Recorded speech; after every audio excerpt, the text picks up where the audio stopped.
ประหยัดกินเลยเรามีกระย่างบ่มีย่างไข่ดิไข่กระย่างดมมาบ่เอื่อยคือหลายมือเด้ไม่ได้กินบ่ได้กินกินแต่ในอื่นน้องกำได้ค่ะก็ต้มเพิ่นหวานนี่ก็ได้ต้มเพิ่นละน้อยกับน้องเพิ่นต้มพลหน่วยได้เบิ่งนี่ ยันเบิดบ่หรือว่าแนวใดลิ้นกระยาล่ะเอ้ยเฮ็ดเวียกซอยแม่สิได้พี่น้องไอ้บ่าวพามีตะกี้ก็หัวรุดลื่นกันซ้ำเท่ากำกับน้องกุ้งบุก2แม่ลูกมาซอยก็พอได้สู้เหื่อยแห้งเนาะเอ้ยเนาะผู้เดียวโหลดบ่จักญาติเอาลูกน้อยบ่จักสิพันไม้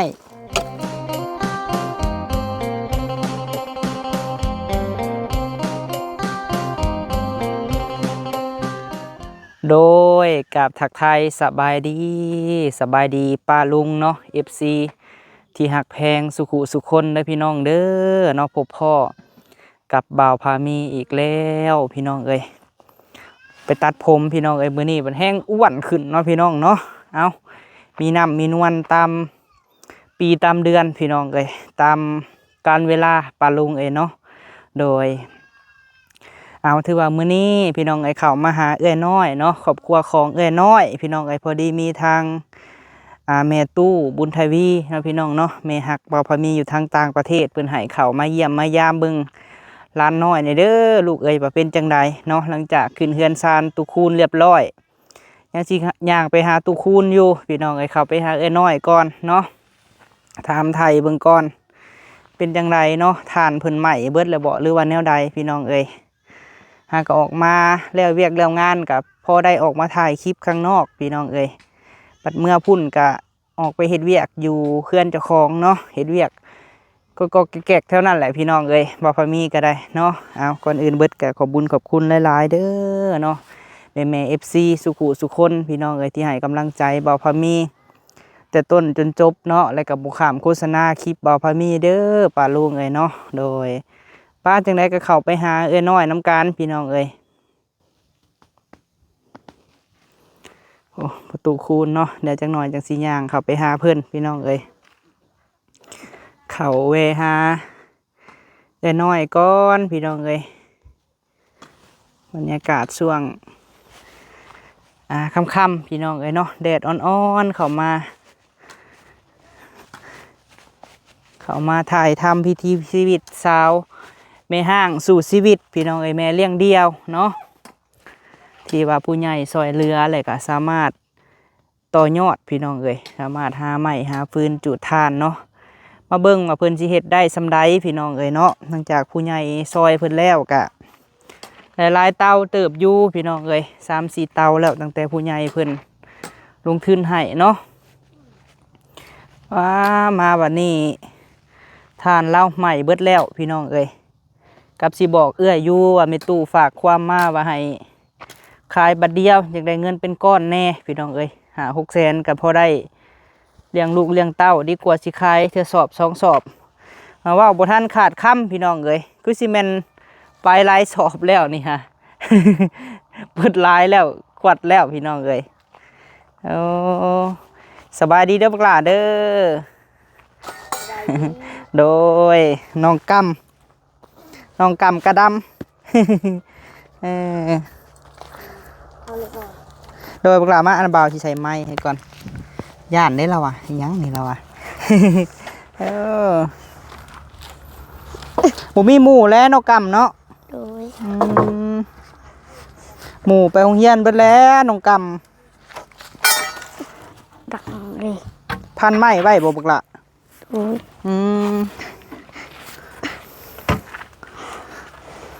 บนซีนไม้ไว้ผ้าพันดวงเดียวบาดนี้เนาะใช่แม่ได้ใช่ละไม่อยู่ในพุ่นบ่ไม้ใหญ่กว่าคนแล้วน้องกำเลยไม้น้ำเกี้ยงบ่จักน้ำเจ้านี่ โอแม่นดอกเนาะ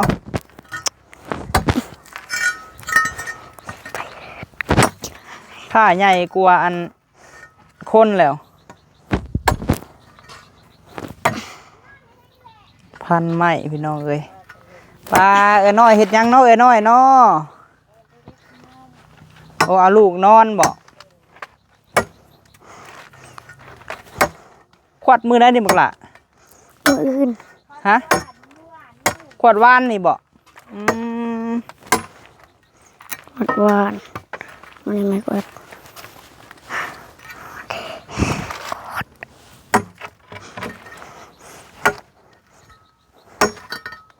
ตัดสูงโพดแล้วล่ะเอ้ยอยู่บ้านก็เคยพันไม้ดังฟืนดังไฟอยู่บ่น้อง โดย โอ้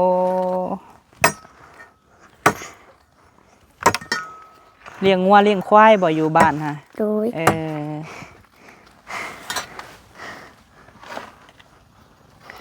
เอาลูกนอนพี่น้องเอ้ยน้อยก็ได้ให้เพิ่นนอนก็ได้เอ้ยเพราะว่าอันถ่ายให้ลูกกินนมเรียนผิดกฎพี่น้องเอ้ย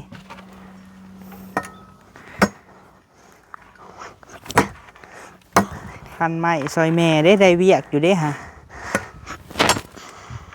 เฮ็ดหยังแน่แล้วมื้อนี้บอกแม่ตู้เด้อแม่ตู้เพิ่นเบิ่งอยู่นี่ สีดพื้น สินพื้น โดย นึ่งข้าวเฮ็ดกินเป็นอยู่บ่ โดย เฮ็ดแซ่บอยู่บ่บักล่ะ บ่แซ่บก็เฮ็ดบ่ โดย เรามาแล้วก็ได้เวียกซอยแม่อยู่ได้พี่น้องเอ้ยพันสั้นๆเอ้าล่ะเอ้ยซีนไว้แบบสี่หันบัดควัดเบิดอันนี้เฮากับกองสบายเนาะ โดย ผ้าใหญ่กว่าเจ้าเลยได้ฮะ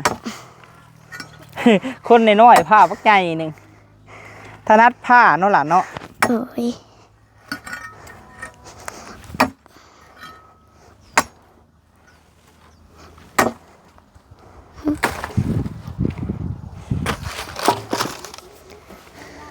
เมื่อยอยู่บ่บักหลายเฮ็ดเวียกซอยแม่ โดย เมื่อยก็เฮ็ดติเจ้าอีต้นแม่บ่คันแม่มาเฮ็ดผู้เดียว โดย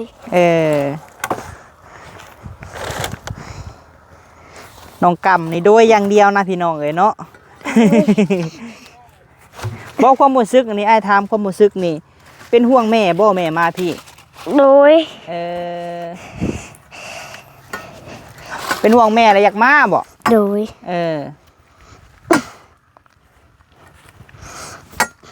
เป็นห่วงแม่ก็เฮียนเก่งๆเด้อบักหลาเด้อ โดย ใหญ่มาสิได้มีวีซ่าติดโตแล้วก็แม่ก็สิได้สบายบัดนี้ฮะ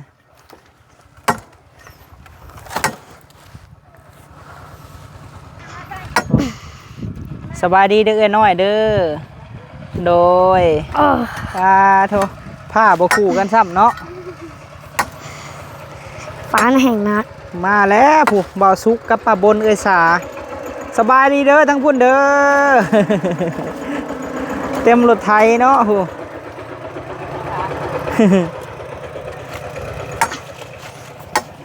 เบิ่งล่ะอ้ายสิเอาอันใหม่ให้แม่เจ้าก่อนโดยเบิ่งเอ้ยนะขออนุญาตเด้อเด้อเบิ่งเท่านี้ก่อนได้เลย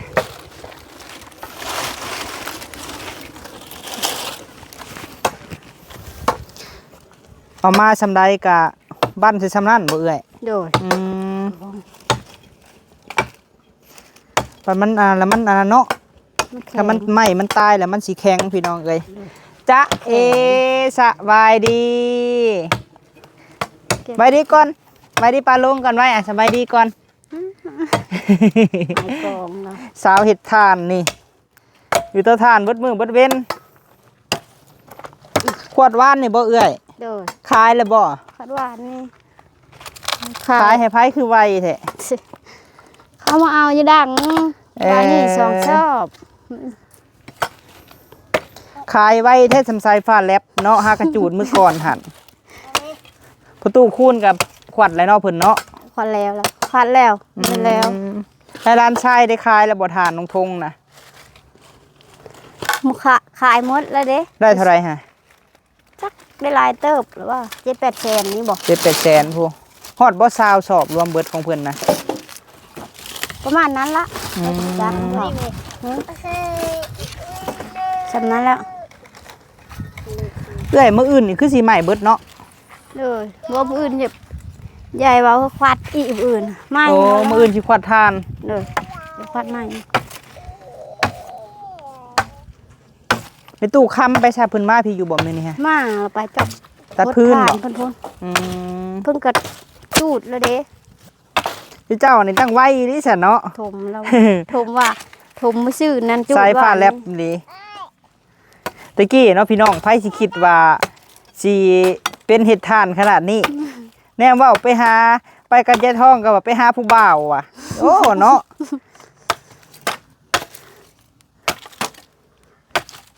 ว่าไปซื้อๆหั่นแหล้วเนาะเอื้อย เนาะ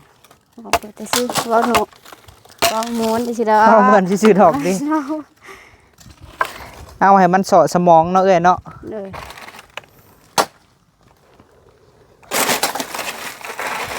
มีตู้แห้งบอกที่ว่าประหยัดเด้อเงินกับเพิ่นว่า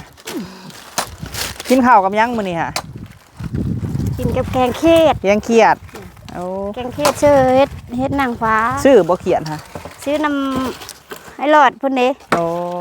10,000 แต่ป้านะค้างไว้ติ เลย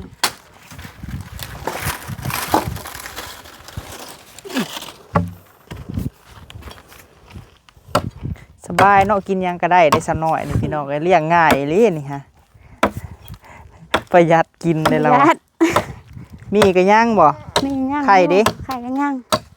ดมมาบ่เอื้อยคือหลายมือเด้ ไม่ได้กิน บ่ได้กิน เนาะกินแต่น้ำอื่น น้องกำเด้ค่ะ ก็ต้มเพิ่นหวานนี่ก็ได้ เออ ต้มเพิ่นพุ่นละน้อยกับน้องเพิ่น ต้มพนละหน่วยได้เบิ่งนี่ ย่านเบิดบ่หรือว่าแนวใด ประหยัด ประหยัด คิดเห็นตอนช่วงที่ว่าบ่มีบ่ เออ โอ้มาพี่อีหล่ามาพี่เจ้าหน่อย เบิ่ง พี่พาแม่ได้นี่ฮะ เบิ่ง โอ้ยเบิ่งแน่เบิ่งแน่เบิ่งแน่เอ้ยกินไปเถอะทีบอันนี้ฮะเป็นหยังหน้าน่ะล่มบ่เอื้อย อืม โอ้ แบบนั้นจะได้ไปถือ ล่มบ่อีหล่ะล่มอยู่ไสน่ะฮะ โหเควหยัง ไปเป็นโพดที่แล้วนี่ฮะเฮ็ดคอกคังไว้เด้อไปตู้ว่าบ่เก่งมาให้เฮ็ดคอกคังไว้ว่ะเพิ่นไปเป็นเนาะเอื้อย โอ้ย คังไว้ขึ้นอยู่หั่นแหละมื้ออื่นสิพาลูกควัดทานติ โอ้ย ส่วนหลายจะเฮ็ดแต่เช้าบ่เอื้อย เสา ช่วยมาเลยปุ๊บได้เนาะหนาวร้อน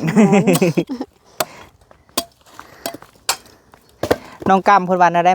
มาอยู่นำในรู้สึกจังไดเพิ่นน่ะ จะได้รถขี่ไปโรงเรียน อยากได้รถขี่ไปโรงเรียน เลย แม่ขายทานจักเต้าสิได้1,000กว่า 2,000 นี่ มีจุกดอกค่ารถนั่นจะได้แต่ใช้มันได้แต่ค่าจ้างทางมือใช่ไหม เออ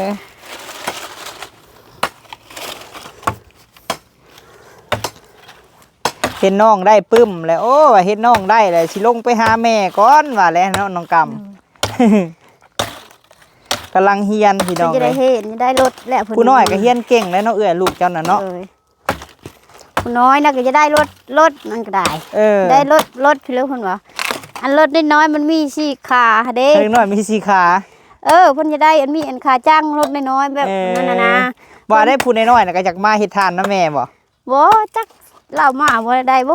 มาแล้ววะอยู่ในไม่เท่า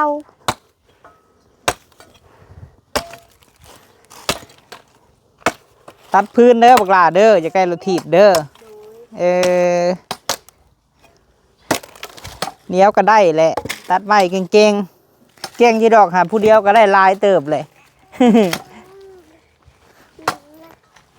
บ่มีหมู่ลิ้นบ่น้องกำ เข้าไปโรงเรียน บ่ลิ้นก็ยาล่ะเอ้ยเฮ็ดเวียกซอยแม่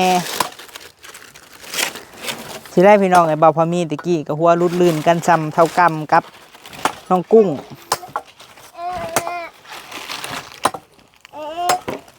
วันนี้หันมือได้เขาสิมาส่งไม้ให้เจ้าน่ะเอ้ย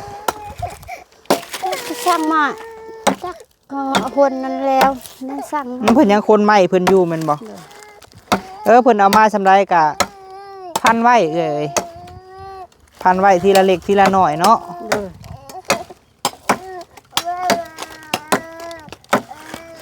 ไม้6รถเผา4รถบ่อันนี้หา2 เลยแล้วก็สอง ตลิซี่ น้อยนี่ตัวห้าวน้ามื้อน่ะว่า2รถนะเพิ่นลืมในเบิ่งทรงนี่ บ่ฮู้บ่เอื้อย กองอันนี้ก็2 โล 2เขามาเขาส่งของก่อนนี่ก็ บ่เฮาโตเผานี่ได้เผานี่ซีแม่นบ่ 2 รถครึ่ง 2รถครึ่งเอาคือหลายแท้ซะ เอ้าอันนี้ก็รถอันมานำหลังอันนี้ก็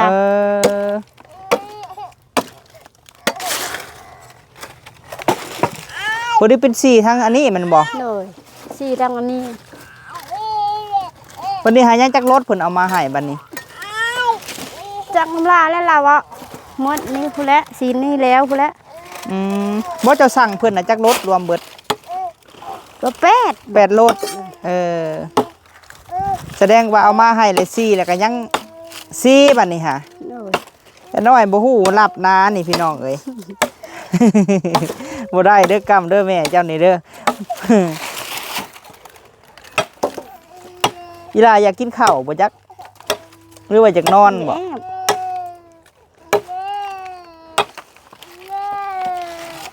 แอบแม่อยากนอนเด้ฮะ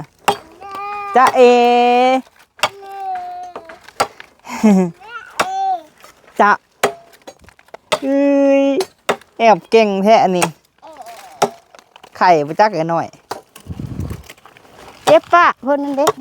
ปากพงบ่ น้ำลายเฮยอันนั้นลิ้นมันพูนลิ้นตะไนพูนคาฉลานอยู่น้ำลายเฮยอยู่ยืดอยู่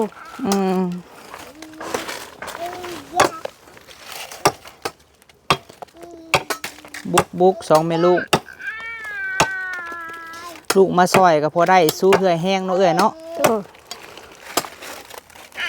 ผู้เดียวโหลดบ่จักญาติเอาลูกน้อยบ่จักสิพันไม้ปกลาหดทานซอยแม่ก็ได้อยู่บ่ ได้ กด ออกมาจากเฮือนแม่นงทงมีเงิน40,000พี่น้องเอ้ยเราเว้าให้ฟังวันนี้หั่นดูมันเอาแล้วเอ้ยน้อยเอ้ยนี่แหละมันสิได้เนาะกรรมเนาะ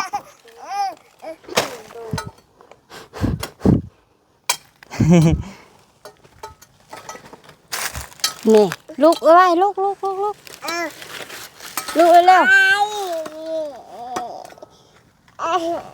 ิ่นจะเฮ็ดหยังเอ้ย น่ะปลาไหลแบผู้ไป ไปไล่แบ่ไปผู้ไปไล่ไก่ทะบนพุ่นไป ผู้น่ะไก่ปลาไหลไปแม่ไก่มามั่งไป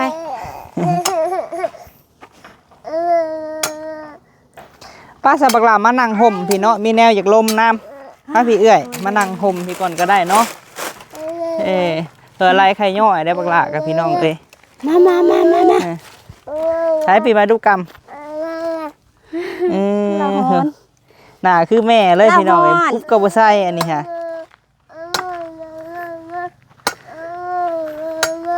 ปะไรเชื่อมาน้อยไปเชื่อเฮมาเนาะ อยู่นี่ก็ได้เอ้ยเนาะนั่งนี่ก็ได้เนาะตึมปากเพิ่นโพงติเอื้อยปากโพ ไป ง ซื้อยาอ่ะมีถุงมีออกมาจะมีพาไปชนไปซื้อยามึกยาละมึกนะถ้าตะไนลิ้นพุ่นถ้ายาตัวปะบันโพงมาเล่เอาหมด โดยเฮาไปบรรทัดแล้วเฮาสิซื้อมาแวะให้เด้อ เลย เขาบ่มาดอกเอ้ยเขาก็เวียกเขาคันว่าสิไปตลาดไปหยังก็บอกเฮาเดี๋ยวเฮาสิพาไปเจ้าสิไปตลาดมีแนวซื้อบ่ มีซื้อทอยาอะไร เดี๋ยวเฮาไปบรรทัดแล้วเฮาสิแวะมาให้ก่อนย่ามาพี่บักละมาหาแม่พี่ฮ้อนบ่หมด อะไรไข่ย่อยเนาะครับเนาะพี่น้องเอ้ยฮ้อนคัก นั่งก็ดีแล้วไปหาอาบน้ำ ผมก็ยาวไว้เด้หั่นเนาะ เราก็ตัดเพิ่นบ่จะตัดเพิ่น มัน ว่า บ่อยากตัดจงไว้เฮ็ดหยังไว้เก้าบักละ เข้าโรงเรียนบ้านนอกนี่ต้องตัดบ่ผมหรือว่าบ่ตัดก็ได้บ่ ตัดล่ะตัด เอาพี่น้องเอ้ยเนาะลูกเพิ่นก็เจ็บปากผู้น้อยๆนี่ก็ได้น้องเฮาเพิ่นก็เมื่อบ้านที่บ่ได้เห็นเข้ามาลาตรีฮะขายแล้วเนาะทานฮะเนาะ ขายหวานในสีชอบ สิสอบเอาบัดนี้หั่นสิเว้าให้ฟัง ว่าได้หลาย เมตู้ฝากความมาเพิ่นว่าทานให้ได้บัดเดียวจังขายเด้อ เลย เพราะว่าเพิ่นว่าให้ได้ทานขวดเบิดเตาแล้วจังขายบัดเดียวจังเห็นเงิน เลย คันว่าขายทีละสอบทีละสอบนี่ มันไม่ค่อยได้ บ่ค่อยได้ เลย ไปหาเสื่องไว้แล้วเนาะยันเขาอันส่วนหลายเขาเจ้ามาญาติซื้อได้พี่น้องเอ้ยเนาะให้ขวดเบิดแล้วหันจังอันขายบัดเดียวมีตู้เพิ่นว่า เลย คำเมตู้ฝากความมาว่าอยากให้น้องกำนะเฮียน โอ้ย อยากให้น้องกำเฮียนหนังสือจังได้เป็นคนหูคนฉลาดคันว่าบ่เฮียนหนังสือแล้วนี่อีหยังเพิ่นว่าสิปึกได้เพิ่นว่าเนาะปึกนาเพิ่นว่าคันบ่เป็นหนังสือนี่ เลย ได้แม่ตู้นั่งเบิ่งตอนนี้หันน้องกำสิเมื่อเฮียนหนังสือบ่ เลยมือเขาเนี่ยนี่ แต่แม่ตู้เพิ่นว่า มือล่ะ ผักคงเฮียนแล้วแม่ตู้สิซื้อรถถีบให้อยากได้อยู่บ่รถถีบ จะได้นะ สัญญากับแม่ตู้รุ่นนี้คันแม่ตู้อันแม่ตู้ซื้อรถถีบให้สิตั้งใจเฮียนบ่ เลย แม่ตู้ว่าสิซื้อให้คนละคันกับน้องกุ้ง กัน เพิ่นว่าแม่เจ้านี่คือสิหาเงินเพื่อสิได้รถถีบนี่ บอกพามีว่าคือสิยากอยู่บอกพามีว่าบัดนี้หั่นแม่ตู้ว่าให้บักหลาเมื่อเฮียนก่อนเด้อ เลย แม่อยู่อะมาซอยแม่ก็แต่ว่าแม่ตู้ว่าจังให้เฮียนบักหลาเว้ากับอ้ายบักลุงหาสิเมื่อบ่ มือว่าเว้ยมือ เมื่อบ่ มือ โอ้ฟังเว้านี่หั่นมาหาแม่นี่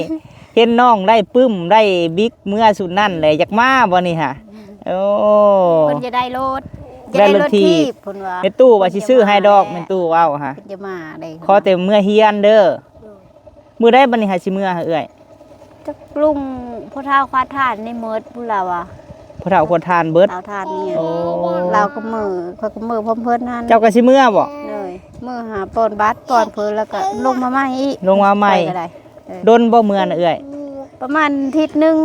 ปลายนี่แหละ ทิดปลาย เลย อืมบ่กินฮอดตูบบ่ คุณหอดกันเลยจะล็อกไว้อย่าบ่ายอย่าบ่าย โดย เออ เมื่อปอนบัตรเลือกตะแสงเนาะได้ยินแม่ตู้อันน่ะเว้าเนาะ กระแสง เอามาพี่เอ้ยมาเฮาสิเอาไม้ให้ยันเพิ่นอันน่ะมาอีหล่านี่เอ้ยก็สิเมื่อ หาหอยหาบ้องมาหากูแดงมากิน โอ้หากระปูแดง หาหัวงุ้มหอยป้อนไว้ เอออย่าลืมเอามาฝากเด้อ พี่ลืมเด้อ บ่ลืมดอก พี่มาฝากเลยเด้อ เมื่อหาแนวกินกันสิได้กันเลยเนาะ หาแนวกิน โดยเอากะเมื่อเลยมาแต่บ้านหึงหาอยู่จะเป็นบ่คุณกับปูแดง เป็น มีบ่เอ่ย มีอยู่ เออมาฝากเฮาในเด้อซันเดอร์ เลย มีไผแน่ที่เจ้าอยากฝากลองเว้ามาเบิ่งดู เอ้ยแหลมและตีหลายคนนั่นนะ เออหลายคน เลยไอ้พามีน้ โดยเอาใส่พี่น้องเอ้ยมาฝากกับมาฝากแล้วบาทในเนาะน้องกุ้งน้องเหนียวพี่มาอยู่น้ำข่อยได้บาทนี่มานั่งอยู่น้ำข่อยเจ้าโบเมื่อก็จะเด้ออยู่น้ำข่อยได้อจ้ะเด้อยินบ่ ำหมุมไม่เอาวัน เอ๊ะ โลนาเพื่อกระเป็ดบาท หน้าเป็นบาทเบิดเลย มันลมจะดินแดง เอาซะ ดินแดง อยู่ทิศหนึงเพิ่นว่าพี่น้องเอ้ยเมื่อหากระปูแดงโอ้มันก็แซ่บเบิดเท่านั้นแล้วบ่มีบ่หน่อไม้ยามนี่เอื้อย หน่อไม้กันนี่แต่หน่อไม้ทงอะไร หน่อไม้ทงลายบ่ ลายอยู่เอง เอามาเบิ่งดูซะคันว่าลายหั่นเนาะ เดี๋ยวก็มาอยู่ดอก เออ เขาพี่เอาเฮามันแกงไปนงเห็นละใดมดแล้วบอกกันด ลายบ่บักหลาแม่เจ้าเฮ็ดนะ ำ เจ้าเฮ็ดเจ้าบ่เป็นคนเฮ็ดนะเอ้ย เฮ็ดเองหามาแล้วก็เผาแล้วก็คูด โอ้ เสื้อทง เป็นนั่นแล้วที่ว่ามันแซ่บนะเอ้ยสมมุติว่าคันมีเฮ็ดโรงทานโรงหยังเฮาก็ไปเฮ็ดโรงทานแบบบ้านๆเฮานี่เฮาก็สิได้บุญ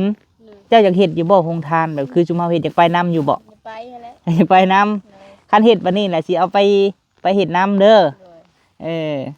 เอามาโลดเอ้ยถ้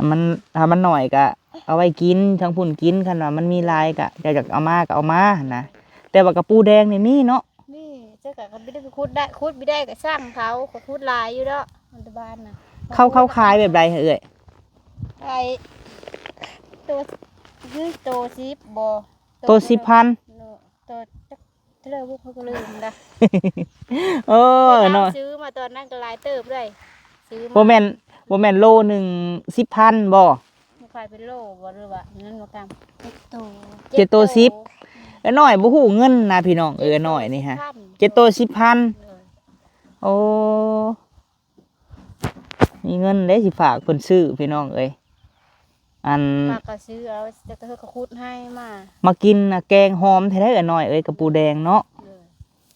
เอาพี่น้องผู้แรกผู้ตู้ขวดทานเบิดเจ้าขวดทานเบิดผู้แรกจังพากันเมื่อเนาะบ่กินฮอดตูบบ่ขึ้นฮอดก็เลยขึ้นฮอดคือไม่เท่าเบิ่งไม่เท่าเบิ่งให้ไปหน้าเบิ่งจักสิฮอดทิศหรือบ่นะเบิ่งทรงนี่เนาะยันบ่ฮอดทำนะเมื่อหาเครื่องปลาของลุงมากินแล้วว่าพี่น้องอัดไว้น้อยเพื่อชุมนั้นมาแต่บ้านก็เฮาก็ล็อกไว้อัดไว้ถ้าว่าเฮาถ้าเขาบ่ทันมาง่ายน้องเฮามากะหาตีไม้อัดไว้บ่เป็นหยังดอกบันเฮามาเจ้ามาเฮาก็ไขออกมาแต่พุ่นนี่พอดีกองทานอีกแม่นบ่ซ้ำว่าเมื่อส่งลูกเลยเนาะเอารถไถแล้วว่าเมื่อฮะเลยเมื่อส่งน้องอันกำเลยพี่น้องคืออ้ายว่าเด้อล่ะเด้อไอ้ตู้ว่าให้เมื่อเฮียนเพิ่นว่าปัดผลปิดโรงเรียนอะไรจังมาอยากมาอยู่น้ำแม่ก็ได้เพราะว่าย่านน้องกำบ่เป็นหนังสือกำลังเรียนอยู่ป .4 เนาะปัดมาสุดหน้าพุ่นบัดปิดโรงเรียนแล้วแม่ตู้สิซื้อให้รถถีบ2 คันเลยเพิ่นว่าโดยสุดท้ายนี่เฮายังให้น้อยขอบบุญขอบคุณแม่เด้อเด้อจื้ออยู่บ่แม่ยังเพิ่นซอยนี่แม่บุญทวีบุญทวีให้นับถือเพิ่นซ้ำแม่ผู้หนึ่งเด้อเด้อมิบักละฝากให้พรแม่ตู้มึงดูหาว่ามึงดูนบนะแม่ขอบคุณโดยแม่ที่ซอยลูกหลานโดยมีแห้งว่าแม่โดยอยู่ดีมีแห้งว่าดีมีแห้งความเจ็บจะได้ครับใครจะไม่เป็นความภูมิใจน้ำลูกน้ำหลานโดยสาธุกะตั้งใจหาเงินเด้อคือแม่เพิ่นว่าแหละเฮ็ดเวียกเฮ็ดงานแม่เพิ่นกะอยากให้เจ้าอยู่ดีกินดีอยากให้เลี้ยงลูกเลี้ยงเต้าดีแหละที่ว่าบ่เว้าเรื่องผู้แสบผู้ชายบ่เว้าเรื่องผู้บอกผู้บ่าวบ่คิดอยากได้ผัวอยากได้อันนั้นอีกมีบทเรียนแล้วผ่านมาเนาะมีแต่ตั้งใจเฮ็ดทานบัดนี้โดยเอาซะเฮากลับเด้อบัดนี้เด้อเดี๋ยวค่ำๆเลยอ้ายสิแวะเอายามาให้เด้อให้น้องเจ้าเจ็บปากหั่นเพราะว่าเราบ่มีไผพาไปพี่น้องเดี๋ยวค่ำๆแล้วเฮาสิแวะมาให้ยาน้ำหมึกเป็นหมึกคำบอกโดยกลับก่อนสบายดีเด้อสบายดีล่ะโดยเอาพี่น้องเนาะมื้อนี้ก็มาเยี่ยมมายามครอบครัวของ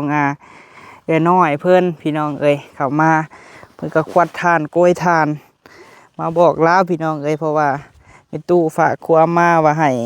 ลูกเพิ่นเข้าโรงเรียนเนาะเพราะว่าบ่อยากให้ขาดเรียนไม่ฟื้นก็ให้เพิ่นเผาซ้ำที่เพิ่นเผาได้แล้วก็เพิ่นก็ยังสิเมื่อบ้านพี่น้องเมื่อเลือกอีหยังเพิ่นเอิ้นเมื่อเลือกตะแซงเนาะหรือว่าแบบว่าคนแต่ละคนในหมู่บ้านหันตรงเมื่อแบบเลือกปอนบัตรเลือกตั้งหั่นนะพี่น้องเนาะเลยเพิ่นสิเมื่อหาเครื่องป่าของดงมากินน้ำพี่น้องเป็นกระปูแดงเป็นหน่อหมอกหน่อไม้มาเพิ่นว่าเนาะเอาจังได้เบาพะมีกะกราบขอบุญขอบคุณแม่ตู้บุญทวีหลายๆเด้อเนาะทั้งแม่บุญทวีพี่น้องที่สดซอยครอบครัวน้อยเข้ามาเนาะขอให้แม่อยู่ดีมีแฮงเป็นห่มโพห่มไส้ให้ลูกให้หลานเด้อแม่เด้อเนาะไปไสมาไสก็ขอให้ตลอดปลอดภัยเนาะโดยไปสำหรับคลิปนี้พี่น้องไปเด้อพี่น้องเด้อเนาะสบายดี